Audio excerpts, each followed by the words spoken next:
What is up, everybody? UFC 280 is going down as we speak right now. Sugar Sean O'Malley versus Petr Yan has just finished, and oh my God, what an absolutely sensational fight. Just saw the result, split decision victory for Sugar Sean O'Malley.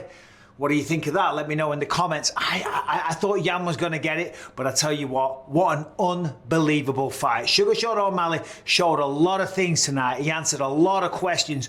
Number one, he showed that he can have the ability to bite down on his mouthpiece, to be in an actual real fight, an absolute slugfest, back and forth action, because O'Malley's been fantastic. He's shown so much brilliance, but we haven't seen him in one of those wars tonight. So number one, he got through the war. He won the fight, and he beat Petr Yan. Regardless of what you think of the split decision, whatever you think about the results, that was a sensational fight. Now, if I had to pick a winner, I probably would have gone with Yan because of the takedowns, okay? Takedowns do matter. But the number one criteria in scoring a fight is damage. Damage, duration, and dominance. But the number one thing being damage. And I think most of the damage came from O'Malley. Certainly, I think it was the second round, that huge knee that he landed. I mean, what action. O'Malley hits him with a left hand, kind of sits him down. Petr Yan fires back with his own left hand and gets a takedown, and back and forth they went. I thought O'Malley did a great job of getting back to his feet. He did a great job defending and negating any real kind of damage on the ground. Didn't take any massive shots. But then it went to round three, and in round three, Petr Yan once again hitting those takedowns. So I thought maybe at the time that Yan would take it. But as I say, the number one criteria is damage, and I think Sean did most of that. So anyway, the fights are still going on. My head is spinning. What a fight that was. I was on my feet. I'm back here at home after being in Bulgaria for 9 weeks, here with the entire family. Callum was out of his seat. He was going crazy. I was going crazy. Sean O'Malley, congratulations. He stepped up against a former champion in Petr Yan, a guy that a lot of people thought that maybe he had no business being in there with him. And what did he do? He went and won. Regardless of what you think about the decision, regardless of whether you think it was controversial, it doesn't matter. He won the fight. He passed the test. He got caught. He got clipped. He got taken down. But he didn't stop fighting. I always say, in the sport of mixed martial arts, you got to show the ability to be a good hammer and a good nail. So far, we've seen O'Malley nail people. We've seen him go out there and put on a beautiful display of boxing and footwork and kicking and confidence and charisma. The Sugar Show is always something you don't want to miss. But have we seen him be a nail? Well, tonight, he took some damage. Tonight, he took some beatings. He got taken down. He got clipped. He got rocked. He got hurt. But he continued to fight. So once again, ding, he ticks that box. Now, the next fight of the night is Aljamain Sterling fighting TJ Dillashaw, same weight class. And we already know, I think Dana White said it. If O'Malley is victorious tonight, which he just was, then of course, he fights the winner of the bantamweight title fight, which is happening in just a second.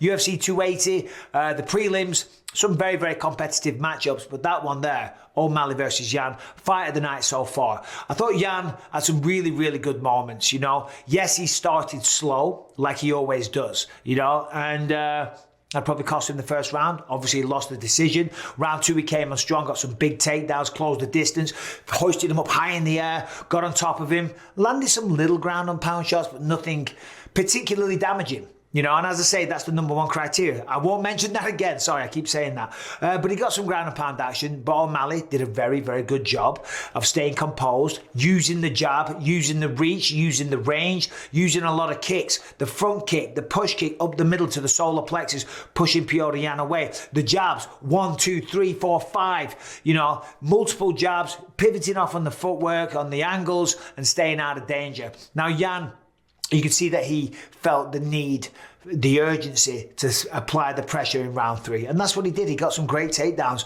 over and over again. But I think if I'm speaking for the judges, it must have been those knees. Of course, he wobbled him in round two. I think it was the end of round two, or was it the third? That huge knee. Yan was coming, advancing forward, pushing O'Malley up against the fence. He landed a few shots, and then boom, That's one of the advantages of being so tall. If you're Sugar Sean O'Malley and Yan small, it's not too far to knee him in the face. Landed a huge knee, blood going everywhere. John Anik saying that he was leaking pints of blood all over the place. There was certainly a lot of blood on display in the octagon. My God, O'Malley taking on the winner of Aljamain Sterling and TJ Dillashaw next. Now, I think the winner of that fight is probably going to be Aljamain Sterling. It's going to happen in a minute. I'm going to be made to eat my words if I'm wrong, but I think TJ Dillashaw, I love watching TJ fight. You know, all the steroid stuff to one side, forget about that. Look at the skill set. TJ's great to watch. He's a very, very good fighter. I love the footwork. I love the striking. I love the wrestling, the jiu-jitsu,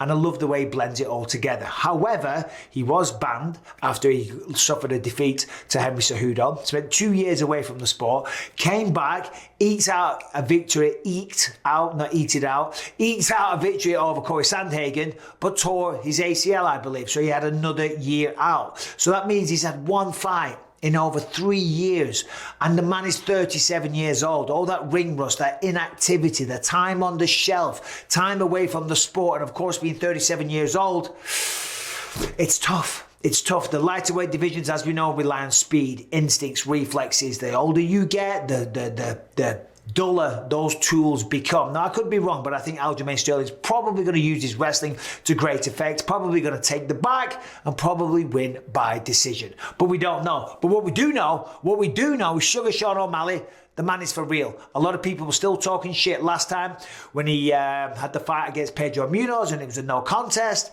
A lot of people thought maybe he lost the first round. We don't know. We didn't really see what was going to happen in that fight because it ended abruptly. So there was people talking shit. But O'Malley believing in himself, being a man of his word, being a man that's willing to back up what he says, took on the number one contender, right? The number one ranked fighter, pardon me, Petr Yan, and went out there and just beat him. In an absolute classic. That is a fight that people are going to watch back. Sugar Sean O'Malley, take a bow. You passed the test with flying colours. Now, I know what you're going to say. Hold on, Bisping. Didn't you just think that the decision was kind of up in the air? Yeah, I did. But he got the job done. And it was a close fight and it was a war. And he should be proud of himself. Petr Yan should be proud of himself. It's not easy to go out there in front of all those people and put on that kind of performance, show that type of grit, that will, that hard determination. And certainly, if you're O'Malley, a guy that puts that kind of pressure upon himself, because we know he talks a lot of shit, but he backs it up. I can't wait to see what happens next. I can't wait to see if Aljamain or TJ Dillashaw takes O'Malley up on their offer. We'll find out in a second, but whoever wins should turn around and say, yeah, O'Malley, let's go, let's dance, rest up, and I'll see you in the octagon very, very soon. Now, I've been rambling for a little bit. We still got 2 more fights to get to. I cannot wait. I'm going to do some instant reactions for Oliveira taking on Islam, of course. And of course, we've got Aljamain and TJ Dillashaw. How we doing, everyone? Good to be home. Not in a hotel room, not in Bulgaria. I'm home with the family, loving the fights. O'Malley, you're the man. Congratulations. I'm a fan. Can't wait for the title fight or just to see whatever is next. But there it is. Sean O'Malley got the job done against Petr Yan, against the bookies. He was the underdog. The general consensus, a lot of people thought he wouldn't win, and a lot of people thought that he had no business taking on the number one guy